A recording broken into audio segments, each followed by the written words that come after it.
प्रिय छात्रों, आज मैं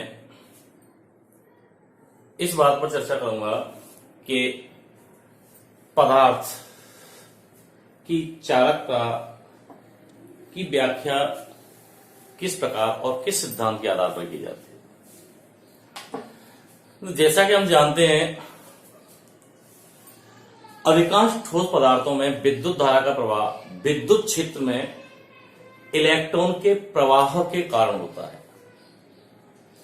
तथा इनकी चालकता मुक्त इलेक्ट्रॉनों की संख्या पर निर्भर करती है और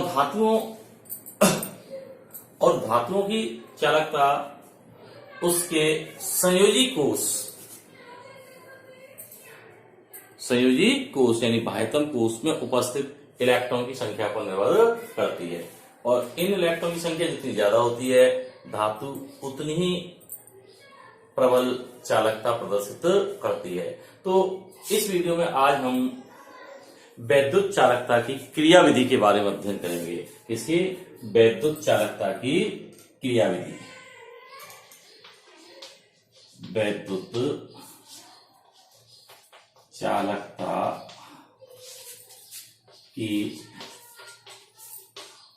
क्रियाविधि।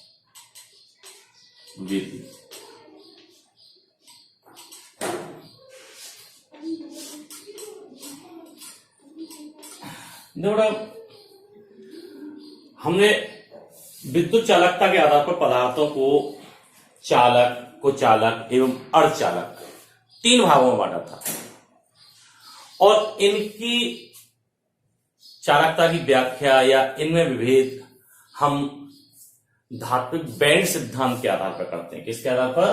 बैंड सिद्धांत। तो देखो, बैंड सिद्धांत क्या, सबसे पहले हम बात ये करेंगे बैंड सिद्धांत या धात्विक बैंड सिद्धांत। थोड़े यह सिद्धांत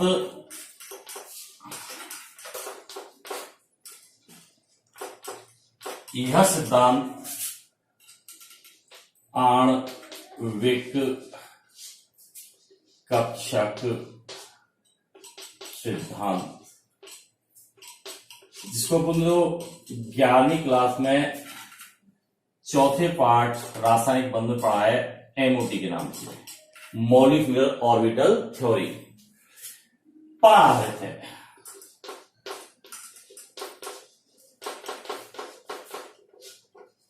थोड़ा वो सबसे पहली बात कि बैंड सिद्धांत किस पे आता है? आणविक कक्षक सिद्धांत के आधार पर। तो मैं थोड़ा सा बता दूं कि बैंड सिद्धांत से पहले कि अणुकक्षक सिद्धांत या आणविक कक्षक सिद्धांत क्या कहता है कि परमाणु कक्षक परस्पर अतिव्यापन करके अणुकक्षकों का निर्माण करते हैं, जिनकी जो ऊर्जा है वो भिन्न भिन्न होती है। इन अणुकक्षकों में जितने संयोजन में जितने परमाणु कक्षक भाग लेते हैं उतनी संख्या में अणुकक्षकों का निर्माण होते हैं, जिनमें से आधे बंदी और आधे प्रतिबंधी होते हैं। तो इस आधार पर ये बैंड सिद्धांत आधारित है। तो ये बैंड सिद्धांत क्या है कि तो बैंड सिद्धांत के अनुसार धातु जालक में या धात्विक क्रिस्टल में परमाणुओं की संख्या बहुत अधिक होती है। ये क्या है कि बैंड सिद्धांत के अनुसार क्या है कि धात्विक जालक में या धात्विक क्रिस्टल में परमाणु की संख्या बहुत अधिक, लगभग इसका मान होता है 1022 से 1023 परमाणु प्रति सेमी क्यूब, इतने परमाणु होते हैं।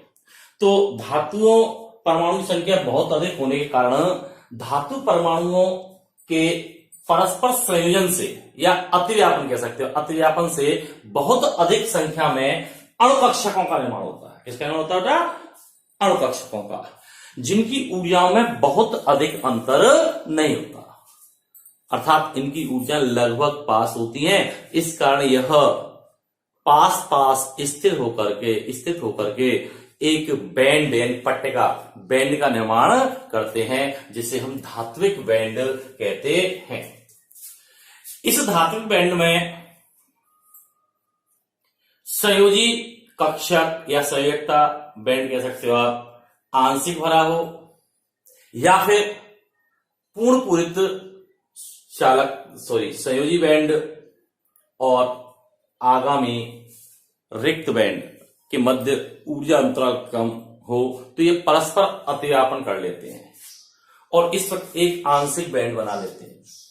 तो आंशिक भरे बैंडों में इलेक्ट्रॉन आसानी से एक स्थान से दूसरे स्थान पर गमन कर सकते हैं, अर्थात इलेक्ट्रॉनों का प्रवाह आसानी से होता है, इस कारण में चालकता उत्पन्न हो जाती है। तो इसके आधार पर देखो हम क्या कह रहे हैं, सुनो। जैसे मैंने आपको बताया कि दो धातु परमाणु है, जैसे ये दो धातु परमाणु है, ये आपस में संयोजन करते हैं तो देखो दो अणु कक्षा बनाएंगे, ये और ये है। अगर मान लिए चार हैं, चार क्या है, धातु परमाणु, तो इनके संयोजन से चार अणु कक्षकों का निर्माण होगा।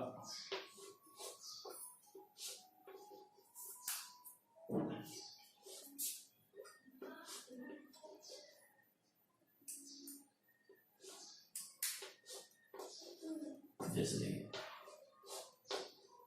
और जैसे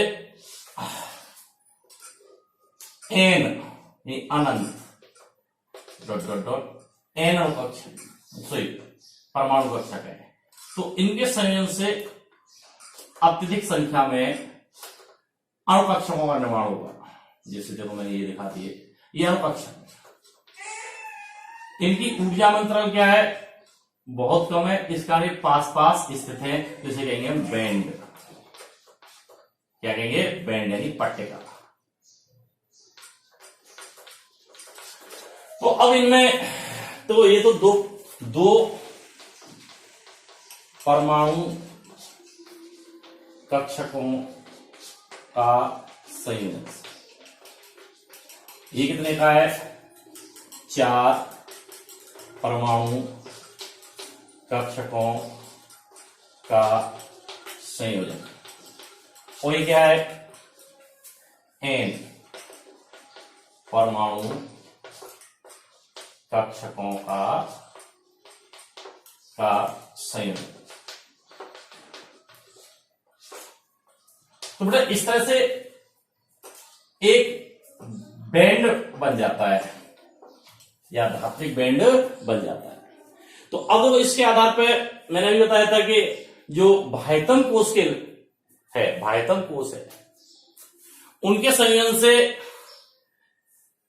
जो बैंड बनता है उसे संयोजकता बैंड कहते हैं, और आगामी कक्षकों के संयोजन से जो रिक्त बैंड बनता है उसे चालकता बैंड कहते हैं। तो अब इस सिद्धांत के अनुसार देखिए होता क्या है कि चालकों में जो चालक है, जैसे हम देखो यहां पर बैंड बना रहा हूं, चालक, जैसे मैं नीचे लिखूंगा, जैसे हम यहां पे बात कर रहे हैं, तीन भागों में बांट लेते हैं। तो वो जैसे ये हमारे पास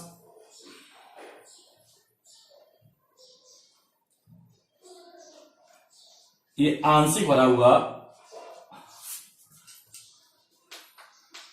आंशिक भरा संयोजकता बैंड है। कौन सा है, संयोजकता बैंड। अब देखो इसमें ऐसा भी हो सकता है स्थिति ये हो कि संयोजकता बैंड कैसा है, पूर्ण पूरित है,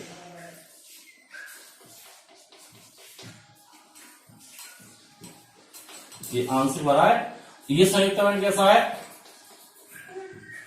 ये वाला पूर्ण पूरित है ना, और इसके ऊपर क्या है, एक रिक्त क्या है, चालक बैंड है। ये कौन सा है, संयोजकता बैंड, और ये कौन सा बेटा, रिक्त बैंड है।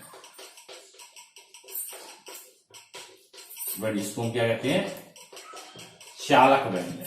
कौन सा बैंड है? चालक बैंड। ये चालक बैंड है, ये चालक बैंड है। तो अब देखो इसमें, अब ये क्या करते हैं, इनके बीच में ये जो ऊर्जा अंतराल है इसके अपन क्या कहते हैं, वर्जित क्षेत्र, ये बहुत कम है, तो ये आपस में मिल करके इस तरह से देखो dot dot dot dot dot से क्या हो गए, आपस में मिल गए। तो इनके मिल जाने से एक नया बैंड बन जाता है, जो कैसा होता है, अतिव्यापित बैंड। जैसे इसको हम दिखाना चाहूं तो मैं यहां दिखा दूं,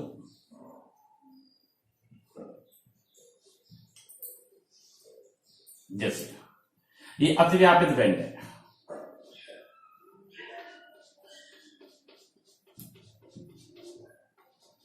नया अतिव्यापित बैंड, ये अतिव्यापित बैंड बन गया। तो अब वो ये भी कैसा है, आंशिक भरा। कैसा है? आंशिक भरा। तो देखो उनमें होता क्या है चालकों में, जिसे हम यहां पर देख रहे हैं, चालकों में क्या है बेटा,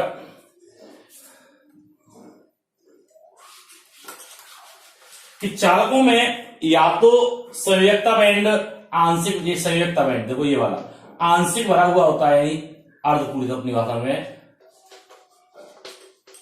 क्या होता है बेटा, आंशिक भरा हुआ, या फिर संयोजकता बैंड और आगामी उच्च रिक्त बैंड, जिसे हम क्या कहते हैं, चालक बैंड के मध्य ऊर्जा अंतराल बहुत कम होता है, अतः यह मिलकर के आपस में मिलकर के एक नया, देखो जैसे मैंने यहां दिखा रखा है, एक नया आंशिक भरा हुआ अतिव्यापित बैंड बना लेते हैं। तो इन आंशिक भरे हुए बैंडों में इलेक्ट्रॉन आसानी से गमन करता रहता है, जिसके कारण सुचालकों में या चालकों में धारा का प्रवाह होता है। एक बार फिर सुनेंगे बेटा कि बैंड सिद्धांत के अनुसार चालकों में आंशिक भरे हुए बैंड पाए जाते हैं, और विद्युत क्षेत्र की उपस्थिति में इलेक्ट्रॉन इन आंशिक भरे हुए बैंडों में आसानी से एक स्थान से दूसरे स्थान पर गमन करते हैं। अब बात करते हैं बेटा हम कुचालकों की। जैसे हम बात करें, ये तो चालकों की, अब कुचालक, कुचालकों में क्या होता है बेटा, देखो जो संयोजकता बैंड है, पूर्ण संयोजकता बैंड, जैसे देखो बेटा पूर्णित संयोजकता बैंड और आगामी रिक्त बैंड, आगामी क्या है, रिक्त बैंड।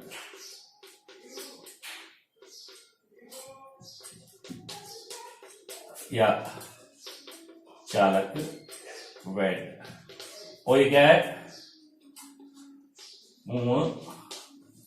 पूर्णित संयोजकता बैंड है ना। तो इनके बीच में जो ऊर्जा अंतराल है, ये वाला देखो, ये गैप, ये जो गैप है, ऊर्जा अंतराल, ऊर्जा अंतराल, या इसको कह सकते हैं आप वर्जित क्षेत्र, क्या होता है, ज्यादा होता है, और इलेक्ट्रॉन इसे आसानी से पार नहीं कर पाते हैं, ताप देने पर भी इसे पार नहीं कर पाते हैं, और मुक्त इलेक्ट्रॉनों के अभाव में इनमें विद्युत धारा का प्रवाह नहीं होता। अब हम बात करते हैं अर्धचालकों की। किसकी बेटा, अर्धचालक। अर्धचालकों में क्या होता है, जिसे यही में अर्धचालक,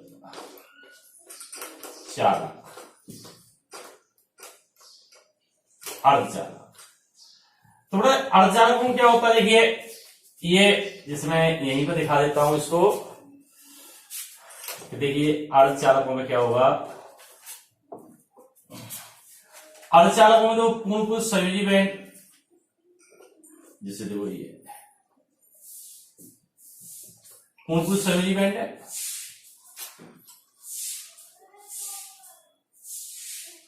और ये आगामी रिक्त बैंड है, ये क्या आगामी बेटा, रिक्त बैंड। देख लो बेटा, फिर एक बार देख लो आप कि अर्धचालकों के अंदर में बात कर रहा हूं कि अर्धचालकों में क्या हो रहा है कि अर्धचालकों में कि देखिए अर्धचालकों के अंदर क्या हो रहा है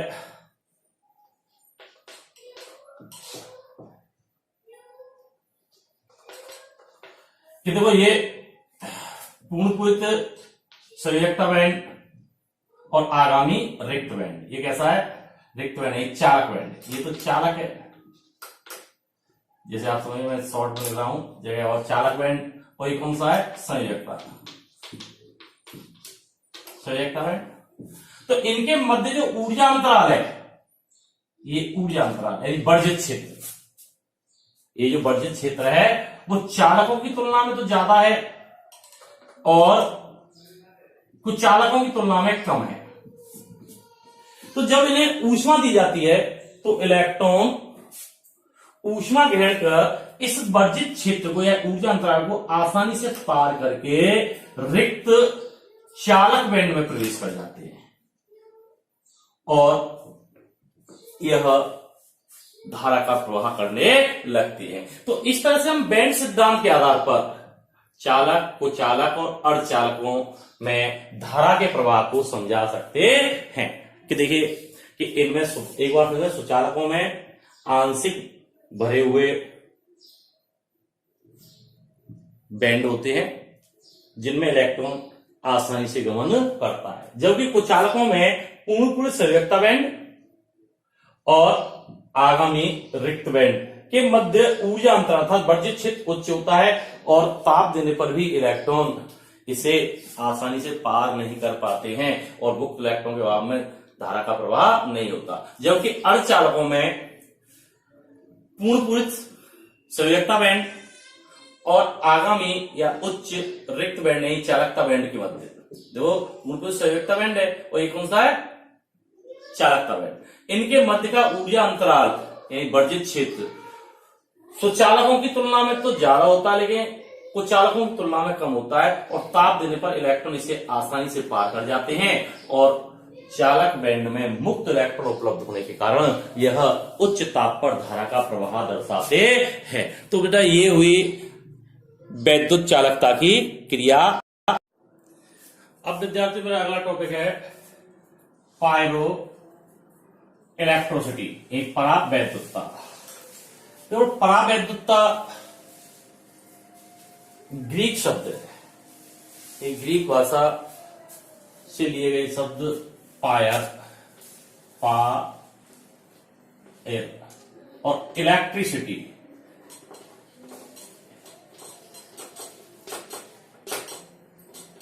इलेक्ट्रिसिटी से बना है। तो पायर का मतलब होता है ग्रीक भाषा में जो पायर है इसका अर्थ होता है आग, और इलेक्ट्रिसिटी का मतलब जानती है आप वैद्युत,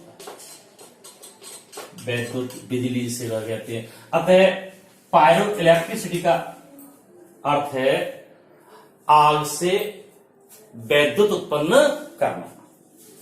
इसका अर्थ क्या हुआ फिर, आग से वैद्युत बनाना। क्या बेटा, आग से वैद्युत बनाना। जो यह गुण उन क्रिस्टलीय ठोस पदार्थों में पाया जाता है जिनमें प्राकृतिक रूप से विद्युतीय ध्रुवता पाई जाती है, जैसे जैसे gallium nitride GaN, gallium nitride, CsNO3, cerium nitrate, Pi आदि।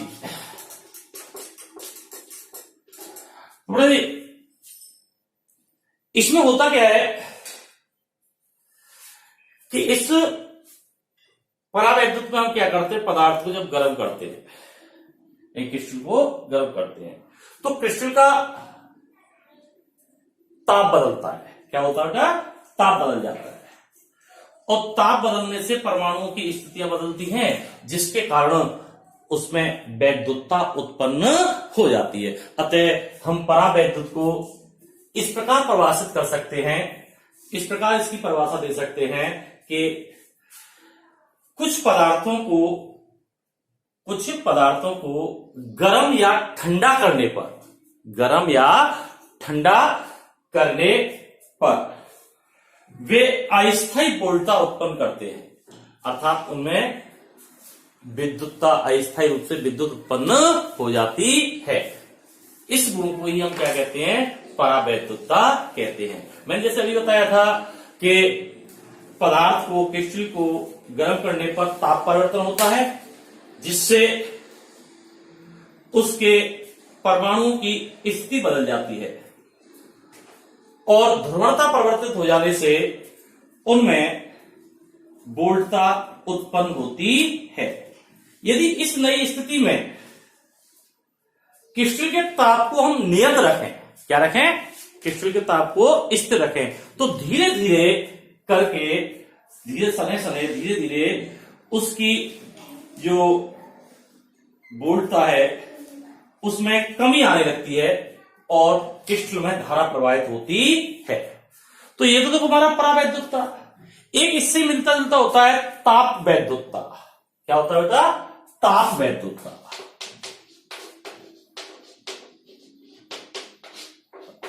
जो ताप वैद्युतता और परावैद्युतता थोड़ा सा अंतर है। तो इसमें तो क्या देखो, हम जब इसको गर्म करते हैं, क्रिस्टल गर्म होते हैं, संपूर्ण क्रिस्टल जालक का ताप परिवर्तित होता है, संपूर्ण क्रिस्टल जालक का ताप परिवर्तित होता है, ठीक है ना। जबकि ताप वैद्युतता में क्या होता है, इसमें जब पदार्थ को गर्म किया जाता है तो किसी एक भाग का तापमान दूसरे भाग से भिन्न होता है, अर्थात दो भागों के तापमान में क्या होता है, अंतर होता है। क्या होता है बेटा, एक भाग की तुलना में दूसरे भाग का ताप भिन्न होता है, जिससे धारा उत्पन्न होती है। धारा का क्या होता है, प्रभाव होता है। और जब तक ये तापांतर, दोनों भागों में तापांतर बना रहता है, विद्युत धारा प्रवाहित होती रहती है। अतः एक बार फिर सुनेंगे कि देखो, परावैद्युतता और ताप वैद्युतता दोनों में थोड़ा सा डिफरेंस है कि परावैद्युतता में संपूर्ण क्रिस्टल जालक का ताप परिवर्तित हो जाता है, अर्थात एक ताप से दूसरे ताप पर संपूर्ण क्रिस्टल बदल जाता है, उसके परमाणु की स्थिति बदल जाती है। जबकि ताप वैद्युतता में क्रिस्टल के एक भाग की तुलना में दूसरे भाग का ताप अलग होता है, अर्थात दोनों भागों में परमाणुओं की स्थितियां क्या होती हैं, भिन्न भिन्न होती हैं। तो देखो बड़े वर्तमान में इनके जो उदाहरण है, जैसे आपको बताया गैलियम नाइट्राइड, सीजियम नाइट्रेट है, पॉलीवाइनिल क्लोराइड, और एक इसका है लिथियम टेंथेलेट। कौन सा, लिथियम टेंथेलेट। जैसे इसके उदाहरण, जैसे और चलो यही जोड़ देता हूं, लिथियम टेंथेलेट, इसका नाम है लिथियम टेंथेलेट।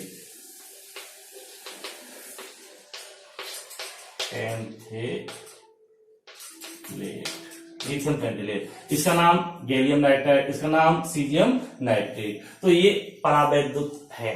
तो